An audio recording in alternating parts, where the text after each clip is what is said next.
So, I about a year and a half ago, I got divorced, and that was a very interesting experience for me. Something completely different to anything I'd ever experienced before. I think people have a lot of misunderstanding when it comes to divorce. They seem to think that, if you've ever experienced a breakup, it's a similar um, kind of a thing, but it's really not. Like, divorce is one of those things that is just so much harder than you ever expect it's going to be. It's perhaps not as traumatic.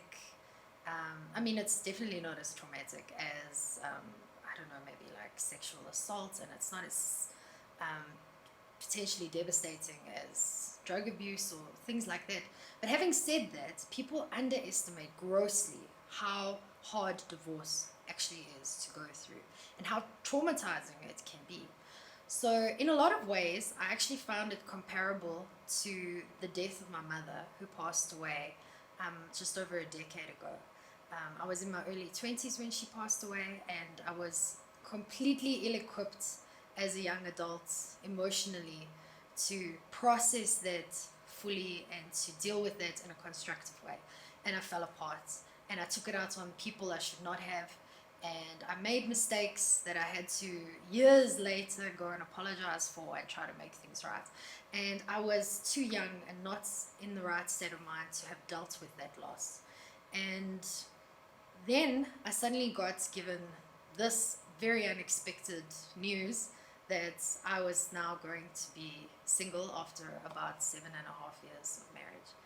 And in some ways, it was different to losing my mom in the sense that, um, like, I never had to deal with the fact that my mom didn't love me. Like, I always knew she did. And having to deal now with the fact that somebody I love so much doesn't love me back was hard. And that somebody I love so much doesn't want to be with me is hard. And the effect that something like that has on your self-esteem is massive. And what it has on your entire vision of the future completely collapses. And you can't imagine where you're even going to be anymore. Like, you don't have the ability to now. In fact, your views of the future are dark. Like, you just think you're never going to get through this. It caused me huge amounts of anxiety. I never had panic attacks before in my life, and I started having panic attacks at that point in time. And my initial reaction was actually quite self-destructive. It's something I don't talk a lot about with people when I talk to them about divorce, but I actually went through a very self-destructive phase where what I would do specifically is I would drink until I wouldn't know where I was or what I was doing, and I'd wake up at friends' houses not knowing how I got there. And worst of all, I would even drive and not even know how I got home. And it took something pretty serious to happen, although luckily not irredeemable, for me to realize that I was going to kill myself if I didn't stop doing this. And I was going to lose the people I loved if I didn't stop doing this. And I needed a better way to manage the enormous amounts of pain and disappointment and even embarrassment that I was undergoing. So my way of dealing with it was enormously pragmatic. I went online and I read a lot of articles about divorce because my logic was that I wanted to, if I had to walk through the fire, I wanted to go the most direct route possible. I didn't want to divert. I didn't want to try and not feel the pain because I'd seen with the loss of my mother, some of my family members, they tried to numb the pain, not experience, not go through it. And I saw the long-term negative effects that had on them. So I realized this isn't like grief and loss. It's not something that you can push to the side to deal with later, because the day of reckoning is coming. You do have to deal with it later. And in the meantime, all that time you've bought yourself has been unfulfilled time. Like, it's you live a lesser life because you carry this burden with you. And I didn't want that for myself. I at least managed to learn from other people's mistakes in that regard. I wanted to, if I had to go through the fire, I wanted to go through it, but the most direct route. So I started reading a lot on how that was possible, how I could get that right. And I got some great advice online that worked very well for me. the very first thing was they said if you're keeping the house, which I was, to redecorate it and make it your own space, which I did. And that did help me to feel like when I came home, even though it was an empty house, it wasn't a space that I took all the pictures down and I just made it a new space for myself, a beautiful space. And I bought things that made me happy, which sounds silly, but I mean, I would sometimes see, like, men are not massive fans of scatter cushions. And women, for some reason, really love them. And I love them. And I bought so many scatter cushions. And just seeing them made me smile. And I could just take a space where I used to feel really lonely and isolated and make it a space where I could see a scatter cushion and smile. And it's a small thing, but these small things accumulate and they pay off in the long run. Other advice that I got was to find or acquire a new hobby, which was something I did. I started running, long distance road running, and the idea behind that is that you start to like rediscover yourself, find out new things about yourself, and it gives you the feeling that your life is moving forward in a positive way, because you've got this thing that's where you're seeing improvements, good improvements, and that just makes you feel like your life is moving forward. And it actually really does. I mean, it's might sound trite, but it actually, those little things do make a big difference. Another thing was to start doing things that you weren't able to do with your ex. And the idea behind that is that you can now rediscover parts of yourself that you lost, because in all relationships there have to be compromises, but you no longer have to make those compromises. And I found that helps me a great deal as well. And then what I also found actually worked really well with the anxiety and the depression, because those were really, really hard to deal with, those emotions. They are not easy emotions and they can crush you. And like I said, I had these panic attacks, and to try and get through those was really difficult because it's not something I'd ever experienced before. But one of the things that I would practice was every morning I would spend time thinking about everything in my life that I'm grateful for. And the reason behind that was just that when something is so overwhelmingly negative in your life, it can make you feel as though your entire life is falling apart. And I just had to force myself to take this reality check and realize it's not.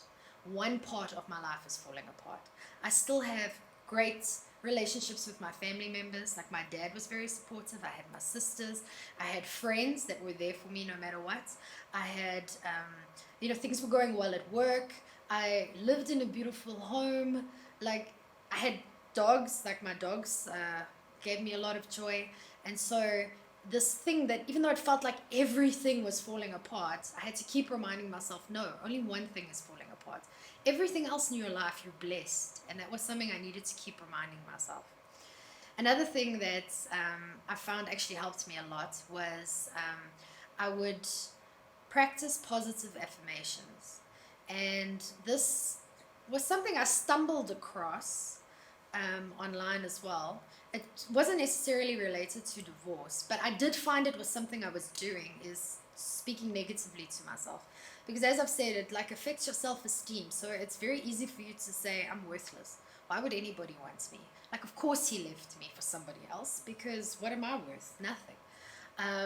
And like, I'll be lucky if anybody could ever love me again. That's the kind of negative self-talk you end up telling yourself. And what I found with the affirmations that was super interesting is that you don't necessarily need to even believe them at first, because it does sound fake. So you like decide for yourself, okay, I'm going to say this affirmation and I'm going to give myself some positive self-talk, and I'm going to say, I am worthwhile. Actually, a big one that got me through it was just to say that I'm stronger than I feel I am, because I did not feel strong. I felt weak and I felt like I could not overcome this. And I had to keep telling myself, I'm stronger than I feel and I'll get through this. I'm stronger than I feel and I'll get through this. And even though I didn't believe it, at first especially, I would just keep saying it to myself. And the times I would say it to myself is when I would catch myself in the middle of a negative thought saying, I can't get through this. This is impossible. This is going to crush me. There's no future for me. And then I'd say, wait. Remember, You're stronger than you feel. You're going to get through this. And the affirmations changed as my needs changed. So basically, when one thing stopped being a problem for me, then I'd move on to the next one. But the very fact that I was moving on to new ones was an indication to me that the old ones were working, that the affirmations work. And yeah, I know affirmations can sound a bit mumbo jumbo, but they don't have to be as complicated as some of the stuff you see online. It can literally just be that you catch yourself in the middle of a negative thought and deliberately replace it with a positive thought. And stick to that until that negative thought no longer becomes a problem for you. It doesn't even have to be for the rest of your life. I don't have to keep telling myself that I'm stronger than I think. I know it now. Now I've got other things that maybe I need to deal with. So that's pretty important. And then what I also found was really helpful that I didn't really find this online. This was more just from experience. But I found that you have to be careful who you talk to when you're going through something as difficult as that, what I was going through. And that is just because people have a lot of misconceptions about divorce. So I found when I spoke to people who'd been divorced, they had no problem sympathizing with me and understanding where I was coming from. And they could patiently listen to me, and that was great. They were supportive. It was wonderful. But then I'd find other people, not all people necessarily who hadn't gone through a divorce. Some people could still be quite supportive. But the times that people would invalidate my feelings were the times when they hadn't been through it themselves.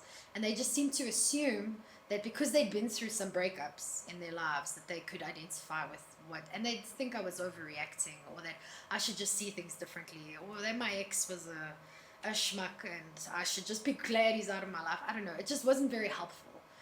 And what I learned was that it's difficult to change people's perspectives.